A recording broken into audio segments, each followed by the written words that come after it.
ये देखिए, पहला क्वेश्चन है, वर्ष 1931 में बॉम्बे में हुए अखिल भारतीय दलित वर्ग सम्मेलन all India depressed classes leaders conference में निम्नलिखित में से कौन सी मांग रखी गई थी? सार्वभौमिक वयस्क मताधिकार, अछूतों के लिए अलग निर्वाचन क्षेत्र, अल्पसंख्यकों के लिए आरक्षित सीट, भारत में एक एक राज्य एकात्मक यूनिटरी। बताइए कौन होगा। आप वीडियो को पॉज करिए और फिर ऑप्शन बताइए। ठीक है, हम बताते हैं।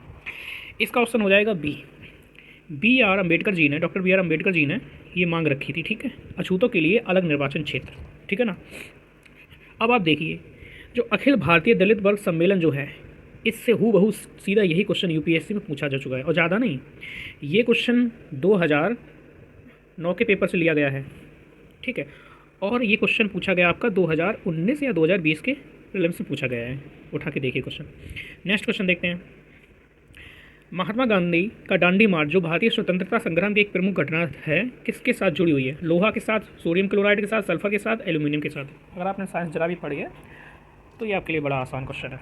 बताइए। इसका ऑप्शन हो जाएगा B, sodium chloride, NaCl। NaCl क्या होता है? ये रासायनिक फॉर्मूला होता है आपका नमक का। ठीक है, जैसा कि आपको पता है 12 मार्च 1930 को दांडी मार्च यात्रा शुरू करते हैं और 6 मार्च को पहुंच जाते हैं 1930 में। कुल मिलाकर 24 दिनों ये यात्रा चलती है। 78 इनके सहयोगी होते हैं, शुरुआत में वो चलते हैं। ठीक है, तीसरा क्वेश्चन है, इस तरह के क्वेश्चन पूछ लेता है यूपीएससी। कोशिकीय प्रक्रियाओं के लिए ऊर्जा मुद्रा, एनर्जी करेंसी, निम्नलिखित में से किसे कहते हैं? ग्लूकोज, ATP, ADB, पायरुविक अम्ल। बताइए। तो इसका ऑप्शन हो जाएगा आपका ATP, ऑप्शन बी, ATP। इसका फुल फॉर्म होता है एडिनोसाइन ट्राईफास्फेट, एडिनोसाइन ट्राईफास्फेट। ठीक है, ये क्या होती है? फाइनली प्रोडक्ट होता है। फाइनल प्रोडक्ट क्या होता है? जैसे कि आपकी ये सेल है। ठीक है, ये आपकी सेल है, कोशिका है। इसमें आपका ऑक्सीजन जाती है और ग्लूकोज जाता है। ठीक है, ग्लूकोज जाता है, ये दोनों टूटते हैं आपस में और ATP बनाते हैं। यही फाइनली आपका जो प्रोडक्ट होता है। ठीक है, इसी को एनर्जी करेंसी कहते हैं। नेक्स्ट देखते हैं चौथा क्वेश्चन देखते हैं। जब एक परख नली जिसमें चूने का पानी हो में मुंह से फूंक मारी जाती है, यानी कि मुंह से हवा लगाई जाती है, तब चूने का पानी दूधिया मिल्की हो जाता है, ऐसा किसकी उपस्थिति के कारण होता है? अब आप क्वेश्चन देख रहे होंगे कि किस तरह से क्वेश्चन पूछे जा रहे हैं सीडीएस में, और यूपीएससी में आपने PYQ देखे होंगे तो आप देख रहे होंगे कि ऐसे क्वेश्चन उसमें आते हैं। जलवाष्प, oxygen, carbon dioxide, carbon monoxide. Science से बेसिक क्वेश्चन आते हैं, लेकिन इसी तरह के आते हैं। इसका ऑप्शन बताइए क्या होगा ऑप्शन? इसका हो जाएगा बी, ऑक्सीजन। जब हम फूंक मारते हैं तो जलवाष्प भी जाता है, कार्बन डाइऑक्साइड भी कुछ जाता है। ठीक है, लेकिन मेन जो होता है ऑक्सीजन जाता है, तो ऑक्सीजन से क्रिया करता है, इसे कहते हैं ऑक्सीकरण की क्रिया। ऑक्सीकरण की जब क्रिया हो जाती है उससे ये दूधिया हो जाता है। ठीक है, ऑप्शन बी। पाँचवा देखिए, ये काफ़ी अच्छा क्वेश्चन है, ये कभी भी पूछा ही जा सकता है। पादपों में लैंगिक जनन, ठीक है, सेक्सुअल रिप्रोडक्शन की बात हो रहा है, दौरान घटनाओं का सही अनुक्रम बताइए। अनुक्रम तो पूछा ही जाता है, जैसा कि आपको पता है। बताइए कौन सा होगा। पहला देखिए, पौध नवोद्भिद, फिर भ्रूण का बनना, फिर परागण पॉलिनेशन, फिर होता है यूग्नज का विभाजन। भ्रूण का बनना, पौध, परागण, निषेचन, विभाजन, इसी प्रकार ये दिए गए हैं। तो इसमें A भी नहीं होगा, B भी नहीं होगा, D भी नहीं होगा, C होगा। क्यों होगा? देखिए, सबसे पहले होता है पॉलिनेशन। ठीक है, पॉलिनेशन होता है, जैसे कहते हैं परागण। ठीक है, ये फिर होता है, यानी परागण होता है कि इस तरह से आपका पेड़ होता है। ठीक है, इसमें जो मेल गैमेट्स होते हैं ये जाकर के फीमेल गैमेट्स में जाते हैं। उसके बाद में फर्टिलाइजेशन होता है, फिर जाइगोट बनता है दोनों मिलकर। फिर जब आकार उसका बड़ा हो जाता है उसे कहते हैं भ्रूण। ठीक है, एम्ब्रायो। उसके बाद में पौधा बनता है वो। ऑप्शन सी हो जाएगा। ठीक है, अब और क्या दिया जा रहा है इसमें? सीधा पौधा पहले दिया जा रहा है और पॉलिनेशन बाद में दिया जा रहा है। कैसे हो जाएगा भैया? सबसे पहले तो पॉलिनेशन होगा ना। अब ये भ्रूण का बनना कह रहे हैं, फिर पौध बनना है, फिर निषेचन, फिर ये कैसे काम चलेगा, है ना। यहाँ पर भी देखो पॉलिनेशन, यहाँ बात हो रही है। ठीक है, तो ऑप्शन इसका हो जाएगा आपका सी। नेक्स्ट क्वेश्चन देखिए, काफ़ी अच्छे क्वेश्चन है ये। छठा क्वेश्चन है, प्राचीन काल से आरंभ करते हुए आयोगों का गठन का सही अनुक्रम बताइए। एक और अनुक्रम का क्वेश्चन बताइए। वित्त आयोग, योजना आयोग, निवेश आयोग, निर्वाचन आयोग, निर्वाचन आयोग, योजना आयोग, वित्त आयोग, निवेश आयोग, योजना आयोग, निवेश, निर्वाचन आयोग, वित्त आयोग, निवेश आयोग, निवेश आयोग, वित्त आयोग, योजना आयोग, निर्वाचन आयोग। बताइए।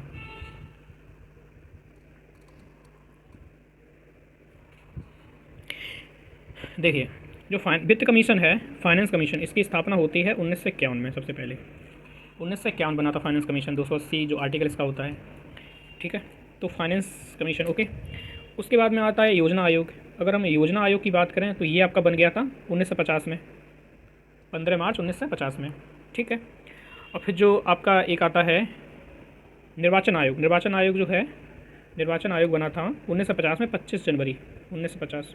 अब ये दो सेम हो रहे हैं। तो सबसे पहले एक योजना आयोग और निर्वाचन आयोग देखो।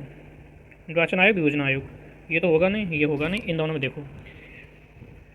ओके, निर्वाचन आयोग कब बना था? जनवरी में बना था। और योजना आयोग जो बना था आपका, बना था 15 मार्च में, 15 मार्च 1950 को। तो पहले निर्वाचन आयोग होगा, फिर योजना आयोग हुआ, फिर वित्त आयोग 1951। निवेश आयोग, निवेश आयोग आपका बना था इसकी डेट है 2004। ठीक है, ओके। तो ऑप्शन नंबर इसका हो जाएगा बी, करेक्ट हो जाएगा।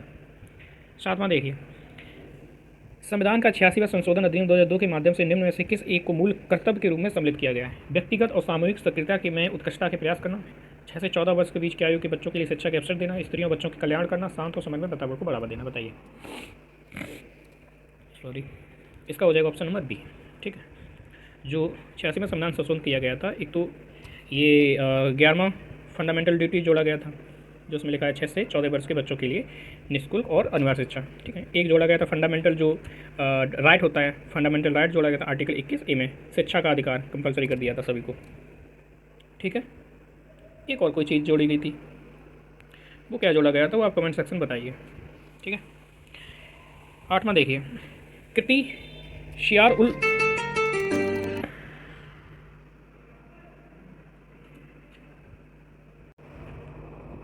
अगला क्वेश्चन देखिए, शियार उल मुतखरीन, ये पुस्तक का नाम है। प्लासी का युद्ध 17 सत्राओं का वर्णन करती है, किसके द्वारा लिखी गई? बताइए, काफ़ी इंपॉर्टेंट ये बुक है। ठीक है, मुगल शासन का अगर पतन की बात करें तो बहुत अच्छे से उल्लेख किया गया है इसमें, तो गुलाम हुसैन ने लिखी थी। ऑप्शन नंबर सी हो जाएगा। ठीक है, ऑप्शन नंबर अगर क्वेश्चन नंबर 9 की अगर बात करें, 2 या 2 से अधिक राज्यों के बीच कोई आपसी विवाद हो में निर्णय लेने में उच्चतम, ये काट दीजिए, न्यायालय की शक्ति क्या कहलाती है? आरंभिक अधिकारता, अंतर्निहित, सहज अधिकारता, सर्वांगीण अधिकारता और सलाहकारी अधिकारता। बताइए, इसका ऑप्शन हो जाएगा ए। जब भी 2 या 2 से अधिक राज्यों के बीच में डिस्प्यूट कोई हो जाए, ठीक है, और स्टेट है और वर्सेस सेंटर के बीच इस डिस्प्यूट हो जाए, तो आर्टिकल एक याद रखना 1 से 31, इसके तहत सुप्रीम कोर्ट सुनवाई करता है।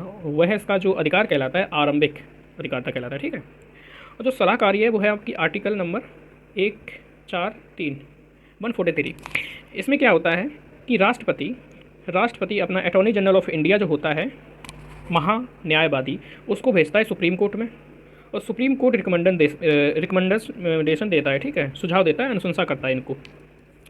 सुप्रीम कोर्ट बात नहीं है इसके लिए, सलाह दे भी सकता है, ठीक है, और सलाह नहीं भी दे सकता है। इसी प्रकार राष्ट्रपति सलाह मान भी सकता है, नहीं भी मान सकता है। ठीक है, तो इसका ऑप्शन आपने देख लिया कौन हो जाएगा? ए हो जाएगा। आप देखिए क्वेश्चन नंबर 10, निम्नलिखित में से किस अनुच्छेद का समर्थन डॉक्टर बी आर अम्बेडकर के द्वारा इस तर्क पर किया गया था कि इसका प्रयोग अंतिम उपाय के रूप में किया जाएगा? बताइए, 3 से 52, 56, 59, 68। तो इसका ऑप्शन क्या होगा? ऑप्शन नंबर सी हो जाएगा।